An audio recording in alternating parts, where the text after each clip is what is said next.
Charu is taking it. One versus one, Charu. Akhilesh ji से बड़ा कौन है आपकी पार्टी में? मैं आपको बताती हूँ अखिलेश जी ने क्या कहा। जब ममता दीदी ने कहा ये मृत्यु कुंभ है, अखिलेश जी ने कहा बिल्कुल सही बात है, ये मृत्यु कुंभ है। इस हद तक आप गए हो।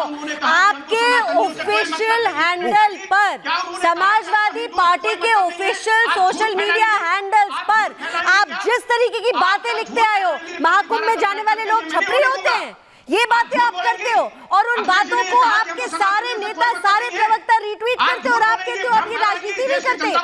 तुष्टीकरण की राजनीति करने में आप लोगों को अवार्ड नंबर 1 मिला हुआ है। एक एक करके चारू आप काउंटर कीजिएगा। फराज किदवई साहब, आप कह रहे हैं कि आजम खान साहब ने कोई टिप्पणी नहीं की। अखिलेश जी का ये जिक्र कर रही है हमारे राष्ट्रीय अध्यक्ष ने कब कहा कि हमको हिंदुओं से कोई मतलब नहीं है। ओके, सवाल पूछा, जवाब लेता हूं।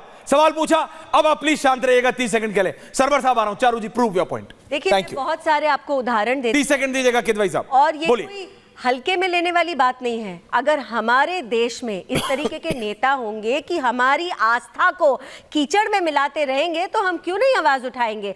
आपके सोशल मीडिया हैंडल हर दिन लगातार कुंभ के खिलाफ भ्रम फैलाते हैं। किदवई साहब रिलैक्स, 30 सेकंड दीजिए उनको। किदवई साहब, I give you time 30 second. Kidwai साहब 30 सेकंड। नहीं, सच बता रही हूँ, आप ही के हैंडल पे लिखा गया था ना महाकुंभ जाने वाले लोग छपरी होते हैं। हमारे हैंडल पे लिखा गया था ना कि हमको सनातनियों से कोई मतलब नहीं है। अरे जो मैं कह रही हूँ सुन लो ना, इसका जवाब दीजिए ना, इसका जवाब दीजिए। छपरी क्यों कहा था? क्यों अखिलेश यादव ने ये कहा कि हाँ सही बात है, ये मृत्यु कुंभ है? ममता दीदी के बयान पर उन्होंने कुछ भी रिग्रेट क्यों नहीं एक्सप्रेस किया? क्यों नहीं कहा ये गलत बात है, मैं उत्तर प्रदेश का रहने वाला हूं, हाँ यहाँ पर कुंभ होगा? अरे भाई, जब आपकी पार्टी सरकार में थी, 224 एमएलए होने के बावजूद आपने कुंभ का जो हाल किया था वो याद कर लीजिए आप, जिस तरीके से आपने मिसमैनेजमेंट किया था। Please relax. राज जी देखिए, मैं सरवर साहब जवाब सुनती जाइए। नहीं, जवाब मेरे को पता है आपका। चारू जी रिलैक्स। चारू जी, किदवई साहब देखिए, एक होता है स्मार्टली करना, हाथ घुमा के पकड़ना कान। यू आर अ स्मार्ट प्रवक्ता, मैं जानता हूं, यू आर अ स्मार्ट प्रवक्ता। आपने पता है एग्जैक्टली, आपको पता है कि वीडियो फ्रेम में भी देखिए, ये आज के राजनेताओं का प्रेसिशन होता है। ओनली किदवई साहब and me for a minute, कि अगर फ्रेम में भी बैठना है तो पीछे अखिलेश जी की तस्वीर, सिर कैसे दिखेगा, परसेप्शन का गेम है सारा। You are a very very smart प्रवक्ता, आपको पता है।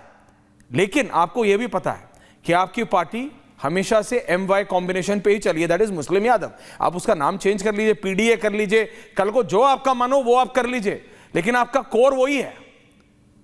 और बीजेपी कह रही है कि हम सनातनी पार्टी हैं। सुनिए मेरी बात अब किदवई साहब, बीजेपी कह रही है हम सनातनी पार्टी हैं। You are a very smart प्रवक्ता, आप मेरी बात समझिए। फराज किदवई साहब, अब मैं बोलूं, अनुराग भदौरिया को आपकी पार्टी में रहने के लिए सिर्फ और सिर्फ हरे रंग के थान के अलावा वो व्यक्ति सफेद नहीं पहन सकता। साहब, आप देश को बताने चले। किदवई साहब, आपकी पार्टी के नेताओं को दिक्कत होती है जब अमित शाह सदगुरु के साथ महाशिवरात्रि मनाते हैं। आपके विपक्ष को दिक्कत होती है जब प्रधानमंत्री संगम में जाकर डुबकी लगाते हैं। विजुअल सुने। विपक्ष को दिक्कत होती है अजय वर्मा जी जब बाबा गोरखनाथ मंदिर में जाके पूजा अर्चना करते हैं। किदवई साहब, दैट्स अ रियलिटी। आप मुस्कुरा सकते हैं। अनुराग भदौरिया को प्रूव करने के लिए कि वो कितना बड़े समाजवादी पार्टी नेता है, उसको जैकेट भी हरी, कुर्ता भी हरा, शर्ट भी हरी, मतलब दुनिया भर में मेरे को लगता है उनके घर में कुछ और रंग होगा नहीं। ऐसा नहीं है कि ग्रीन कलर का मेरे पास नहीं। I also love it, but मैं बात बता रहा हूं, ये रियलिटी है, politics of perception. Now you please calm down. Thank you. Sarwar साहब प्लीज। सरवर साहब, क्या दिक्कत है? रिजवी साहब एंड सरवर साहब विद रोहित, 3 पीपल। सरवर साहब, क्या दिक्कत है अगर अमित शाह सदगुरु जी के साथ जाके महाशिवरात्रि मना लेते हैं, बाबा गोरखनाथ मंदिर में पूजा कर लेते हैं, प्रधानमंत्री जाके संगम पे डुबकी लगा लेते हैं? सरवर साहब, इसमें कोई दिक्कत है? मेरे को हटाओ, सरवर साहब को रखो। सरवर साहब बताएं। नहीं, क्यों दिक्कत है? किसको दिक्कत है? किसने आपत्ति की? शासक का अपना धर्म होता है और जो धर्म है उस धर्म का पालन करना भी ज़रूरी है। अगर मैं देश का मंत्री होता तो क्या मैं नमाज नहीं पढ़ता? क्या मैं रोज़ा नहीं रखता? क्या मैं हज को नहीं जाता? क्या मैं भी जाता हज करने। अगर मैं देश में सांसद होता, मंत्री होता और संवैधानिक पदों पर होता तो क्या धर्म छोड़ देता? कतई नहीं छोड़ता। मैं भी नमाज पढ़ता, रोजा रखता, हज करने जाता, तमाम तरह के वो काम जो धार्मिक है वो मैं भी करता। तो नो डाउट प्रधानमंत्री जी को भी करना चाहिए, अमित शाह जी को भी करना चाहिए, मुख्यमंत्री जी को भी करना चाहिए। वो अपने कर्तव्यों का पालन कर रहे हैं, लेकिन राजधर्म भी एक धर्म है, उसका भी पालन होना चाहिए और विपक्ष को सवाल करने का थोड़ा सा अधिकार देना चाहिए। अगर किसी मिसमैनेजमेंट पर या अव्यवस्था पर विपक्ष सवाल उठाता है तो उसको धर्म पर सवाल उठाया गया नहीं बताना चाहिए, बल्कि वो व्यवस्था पर सवाल है, धर्म पर नहीं उठाया गया वो सवाल। हाँ, शब्दों का चयन जो विपक्ष ने किया उसमें कहीं न कहीं उनके शब्दकोश में शब्दों की कमी पाई गई है, जिसको भारतीय जनता पार्टी ने मजबूती से पकड़ा है। लेकिन मिसमैनेजमेंट पर सवाल कहीं भी चाहे कुछ भी हो, वो अधिकार आप विपक्ष को दीजिए कम से कम कि वो मिसमैनेजमेंट पर तो प्रश्न करे।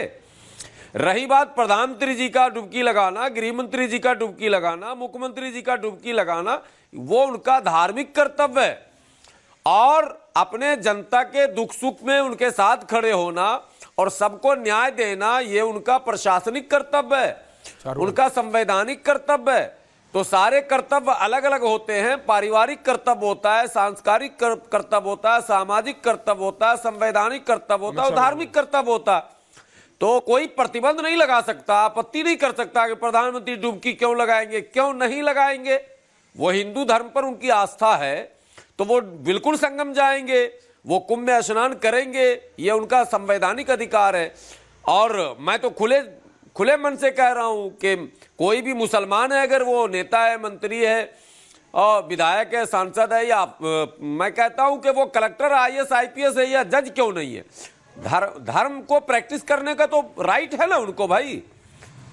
वो अपनी ड्यूटी अलग करेंगे लेकिन धर्म का काम तो वो करेंगे। तो अगर कोई जज अगर पूजा पाठ करते हैं तो हंगामा आप कर रहे हैं, कोई वकील करते हैं तो हंगामा कर रहे हैं, कोई मंत्री करते हैं, तो ये गलत परंपरा है, इस पर विराम लगना चाहिए। ये नॉन इशू है। मेरे को आपका व्यू, हाँ ओके ठीक है सर, मुद्दा ही नहीं है देश का। Rizvi ji, I want your view point. देखिए, एक बात अभी आपने ऐश्वर्या जी कही कि बीजेपी कहती है कि हम सनातनी पार्टी हैं, तो सनातनी आपको डाउट है? बीजेपी है नहीं, आपको डाउट है? सनातनी मैं तो पार्टी आपको डाउट है, लेकिन मैंने तो ये भी कहा कि समाजवादी पार्टी मुस्लिम यादव कॉम्बिनेशन खेलती है, वो भी बोलो, करेगी। आप पूछ लीजिए बीजेपी नहीं, सामने मैं बैठी, पूछता हूं भाजपा से, भाई सनातनी पार्टी बैठी है सामने, पूछ लीजिए। आप सनातनी पार्टी हो जाइए, लेकिन क्या सनातनी सरकार भी है? आप बताइए, जवाब दीजिए इसका। सनातन का मतलब समझते हैं ना आप? तो पढ़े, इतने पढ़े लिखे। नहीं, हम सनातन को सिर्फ हिंदू समझ जोड़िए। बिल्कुल नहीं, अरे क्यों नहीं। दूसरी चीज मैं कह रहा हूं, मैं आज फिर एक दोहा लिख के आया कि पाप को धोवन मैं चला, पाप को धोवन मैं चला, गंगा में स्नान और डुबकी मारे प्रेम की, तब होवे इंसान। मुझे अच्छा लग रहा है, बहुत अच्छा लगा कि करोड़ों करोड़ लोग गए और गंगा मैया में डुबकी लगाई और यकीनन वो प्रेम की डुबकी थी। अब मुझे लग रहा है कि भारत में नफरत के लिए कोई जगह नहीं होगी, अब सिर्फ और सिर्फ प्रेम ही प्रेम रहेगा। नंबर एक, बार बार भाजपा तुष्टीकरण एक भी पूरे प्रोग्राम का ऐश्वर्या जी बताएं, ये भाजपा की जो प्रवक्ता बैठी है चारू जी, कि एक भी ऐसा प्रोग्राम मुसलमानों के बारे में बताएं जिसमें 7,000 करोड़ खर्च हुआ हो। आप बता दीजिए हमें। आप तो कर लीजिए इतना बड़ा। एक मिनट, नहीं तो फिर हम क्या कहें, भाजपा जो है हिंदू तुष्टीकरण कर रही है ये कुंभ पे इतना खर्चा करके।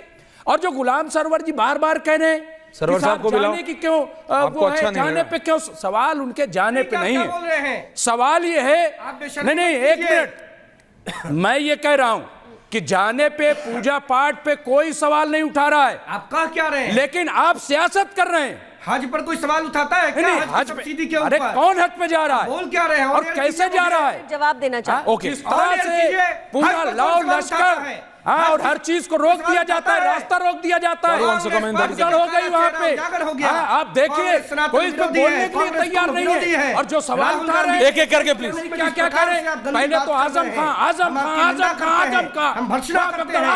भगदड़ मच गई, अब कोई नहीं बोल रहा चाहिए, अब सबके मुंह में दही जम गई, भाई कैसे भगदड़ हुई, कैसे अव्यवस्था हुई, भारत के कौन जिम्मेदार, एक मनोभाव के खिलाफ बोला, जिसके लिए हद कर दिया आपने। कांग्रेस पार्टी के गलत एजेंट के रूप में बैठकर आप जो गलत बयानबाजी कर रहे हैं उसका पटारा खुल गया है। राहुल गांधी की गंदी मानसिकता के मास्टर स्ट्रोक आपने, हद हो गया भाई, एक्सट्रीम कर दिया आपने। मैं स्टूडियो में रहता तो कान पकड़ के आपको बाहर कर देता। तो मुसलमान